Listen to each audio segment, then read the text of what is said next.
बहुत समय की बात है, कैलाशपुर था। उस गांव में एक लकड़हारा रहता था जिसका नाम भोला था।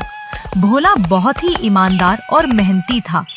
वह हमेशा अपने काम से खुश रहता था।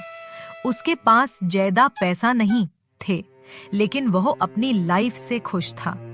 भोला के परिवार में उसकी पत्नी और उसके 2 बच्चे थे।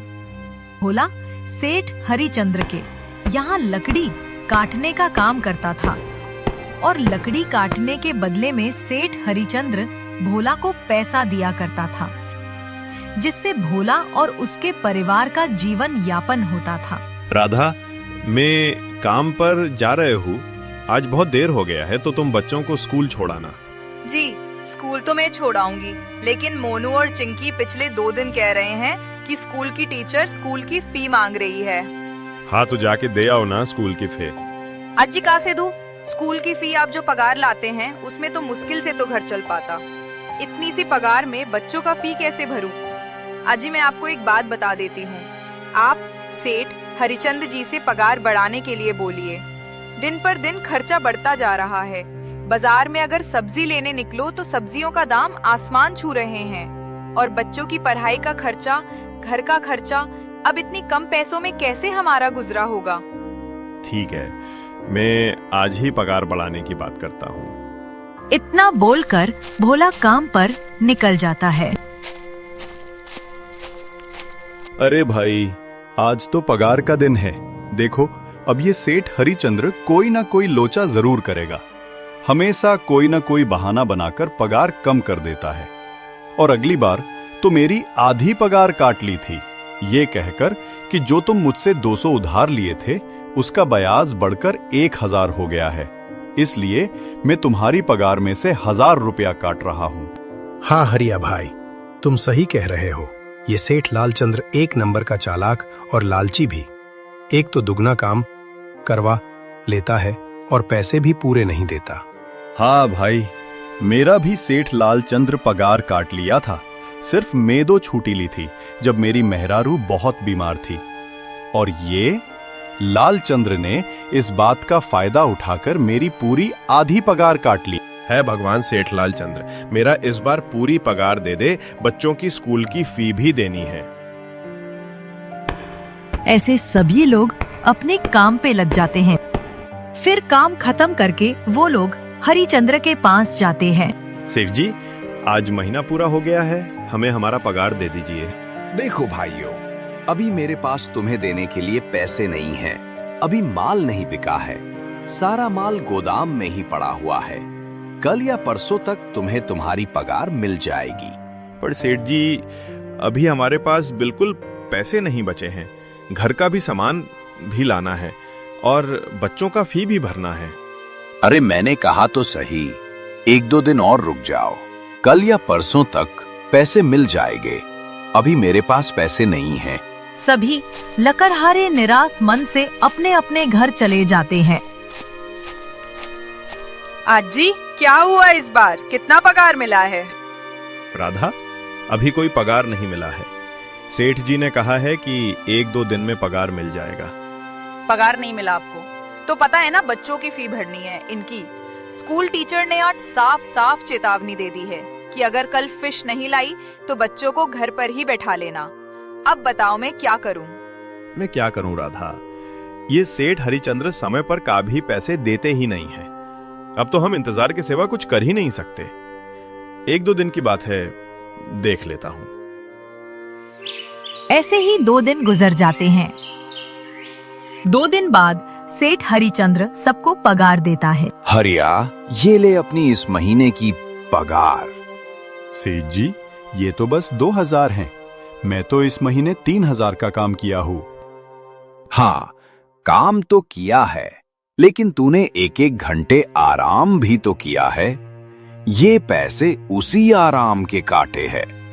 पर सेठ जी, आपने तो कहा था कि 8 घंटे काम करने के महीने में 3000 मिलेगा, और मैंने तो 8 घंटे काम किया और 1 घंटे आराम।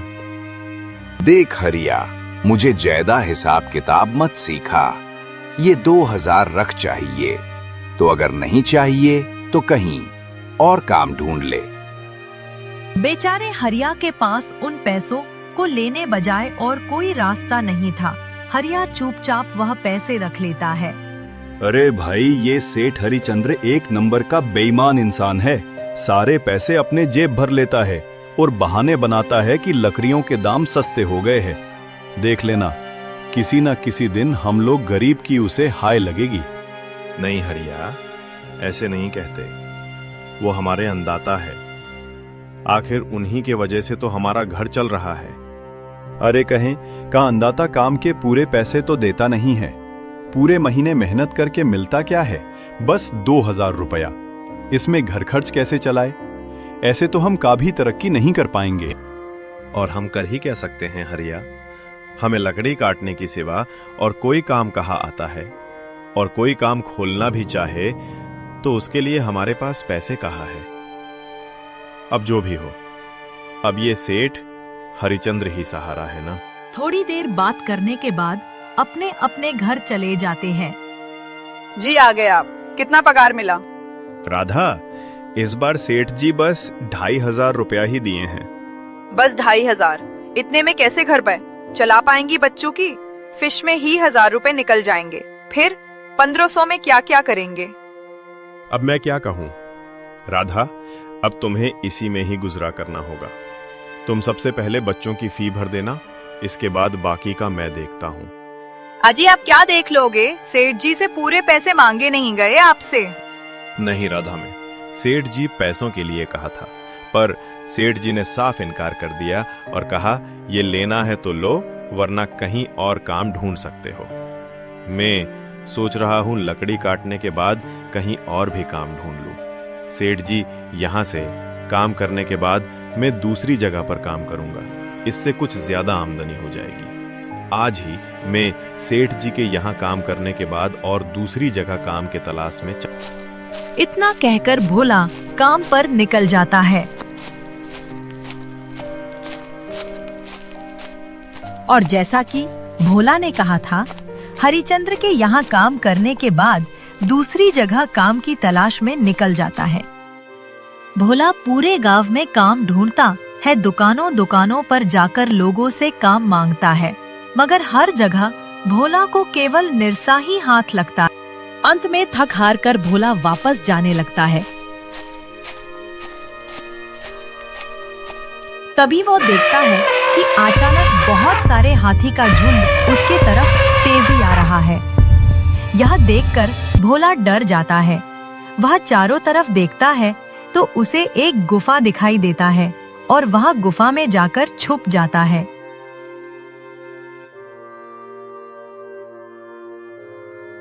जब हाथी के झुंड निकल जाने के बाद तब भोला के जान में जान आती है।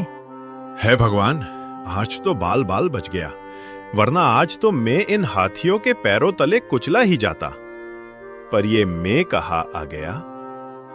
वो इतना सोच ही रहा था, तभी उसकी नजर गुफा में रखी एक टोकरी पे जाती है। भोला उस टोकरी के पास जाता है। ये कैसा गुफा है? ये कैसी टोकरी ये पड़ी है? इसे मैं घर ले जाता हूँ, कुछ सामान रखने में काम आएगा। भोला ये सब सोच ही रहा था, तभी गुफा में से एक आवाज आती है। रुक जाओ, इसे छूने की कोशिश मत करो। ये आवाज सुनकर भोला एकदम से पीछे हट जाता है। तभी गुफाजन प्रकट हो जाता है और वह भोला से कहता है, कौन हो तुम और तुम मेरे गुफा में क्या कर रहे हो? मुझे माफ करना, आप जो भी हो, कुछ हाथी झुंड मेरे पीछे पड़ गया था और उनसे बचने के लिए इस गुफा में आके छिप गया और फिर मेरी नजर इस टोकरी पर गई। माफ कीजिए, मुझे लगा यहाँ कोई नहीं है तो ये टोकरी किसी की नहीं होगी, इसलिए मैंने इसे छुआ। भोला, तुम्हें डरने की बात नहीं है, तुम्हारे बारे में सब जानता है। मेरी नजर जिस पर एक बार पड़ जाती है, मैं उसका इतिहास खुली आंखों से देख सकता है। पर आप है कौन और आप विचित्र क्यों दिख रहे हो? आप अपना परिचय दे, कौन हैं आप? मैं एक जिन हूं। मैं कई साल से गुफा की रक्षा कर रहा हूं। ये गुफा मेरा पूर्वजों की है। इस गुफा में केवल वही इंसान घुस सकता है जिसका मन बिल्कुल पवित्र हो। अगर तुम अपवित्र होते तो इस गुफा में नहीं घुस पाते। तुम एक सच्चे इंसान हो, इसलिए तुम इस घुस पाए और इस टोकरी को छू पाए। और अब इस टोकरी को तुम छू लिया है, तो अब ये टोकरी तुम्हारी हुई। नहीं, मुझे ये टोकरी नहीं चाहिए। मैं तो बस देख रहा था। अरे डरो मत भोला, तुम ये टोकरी ले जाओ। ये कोई मामूली टोकरी नहीं है, बल्कि ये जादुई टोकरी है। जादुई टोकरी? क्या ये वही जादुई टोकरी है जिसके बारे में हमारे दादी कहानी सुनाई करती थी कि किसी गांव में जादुई टोकरी हुआ करती थी और वो सब की इच्छा पूरी करती थी? हाँ भोला, ये वही जादुई टोकरी है। अब तुम ये टोकरी के मालिक हो। तुम इसका उपयोग करके अपना स्थिति सुधार सकते हो। पर याद रखना, तुम जो भी वस्तु इस टोकरी में डालोगे, वही चीज बार बार इस टोकरी में डालनी होगी। इसके अलावा कोई दूसरी चीज तुम इस टोकरी में नहीं डाल सकते। अगर तुमने ऐसा किया तो इसका परिणाम तुम्हें ही भुगतना होगा। मेरी इस बात को हमेशा ध्यान में रखना और सोच समझकर बिना लालच किए इस टोकरी में वही सामान रखना जिसकी तुम्हें जरूरत हो। भोला टोकरी को लेकर घर आ जाता है।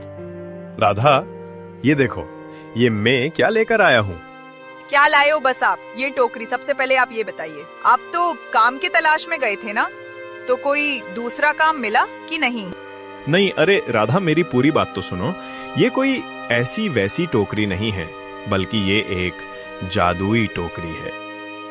भोला ने राधा को वह सारी घटना के बारे में बताया जो उसके साथ गुफा में हुआ था। अच्छा, तो आपका कहना का मतलब है इस टोकरी में ऐसी चीज डालनी होगी जिसकी हमें ज्यादा जरूरत हो। हाँ राधा, सब कुछ सोच समझकर ही इसमें कोई चीज डालनी होगी। भोला कुछ देर सोचने के बाद बोला, राधा, तुम्हें याद है एक बार मैं जंगल में लकड़ी काटने गया था, तो मुझे चंदन की लकड़ी मिली थी और वो मैंने तुम्हें लाकर दिया था। हाँ, डी तो थी। तो तुम उस लकड़ी को लेकर आओ। हम उस चंदन की लकड़ी को ही इस टोकरी डालेंगे और उस लकड़ी से अपना एक व्यापार शुरू करेंगे। राधा चंदन का लकड़ी लाकर टोकरी में डाल दी। वह जैसे ही चंदन की लकड़ी टोकरी में डालती है, थोड़ी ही देर में टोकरी चंदन से भर जाता है। अरे वाह, ये तो चमत्कार हो गया। ये देखिए, कितनी सारी चंदन की लाकड़ियां हो गई। अगर आप इसको बेचेंगे तो बहुत अच्छे पैसे मिलेंगे। हाँ राधा, मैं कल सुबह बाजार जाकर इनको बेच आऊंगा और जो पैसे मिलेंगे उससे हम लोग मोनू और चिंकी के स्कूल की फी भर देंगे और बाकी पैसों को संभाल के रख देना। अगले दिन भोला हरिचंद्र के यहाँ काम पे न जाकर लकड़ियों को बेचने के लिए बाजार में चला जाता है। वहाँ पर रामू चंदन के लकड़ियों को बहुत ही कम दामों में बेचता है, जिसकी वजह से आम लोगों के साथ साथ बड़े व्यापारियों ने भी भोला से चंदन की लाकड़ियाँ खरीदी। भोला को चंदन लाकड़ियाँ बेचकर बहुत अच्छे पैसों को लेकर भोला घर आ जाता है। ये देखो राधा, उन लकड़ियों को बेचकर मुझे कितने सारे पैसे मिले हैं। ये लो कुछ पैसे, इससे तुम कल मोनू और चिंकी के स्कूल के फी भर देना। अच्छा, तो मैं काम पर जाता हूँ। अजी, आपके पास तो ये जादुई टोकरी है। अब आपको सेठ लालचंद्र के यहाँ काम करने की जरूरत है। अरे हाँ राधा, मैं सेठ हरिचंद्र के यहाँ काम पर नहीं जा रहा हूँ, बल्कि मैं तो वहां पर जो काम कर रहे बाकी के लकड़हारे हैं उनको खुशी की खबर देने जा रहा हूँ, क्योंकि सेठ लालचंद्र जी मेरे साथ साथ वो लकड़हारे भी बहुत परेशान थे। इसलिए अगर मेरा भला हो रहा है तो क्यों ना मैं उन सभी का भला करूं। वो सभी बहुत ईमानदार लकड़हारे हैं, उन सभी बहुत मेहनत से काम करते हैं, मगर हरिचंद्र ने कभी भी उन लोगों को उनकी मेहनत के सही पैसे नहीं दिए। इसलिए मैंने सोचा है कि क्यों ना मैं उनको इस काम में शामिल कर लूं। हाँ जी, बात तो आपकी बिल्कुल सही है। अगर आप सभी लोग एक साथ मिलकर काम करेंगे तो हम सब बहुत जल्द ही तरक्की हासिल कर लेंगे।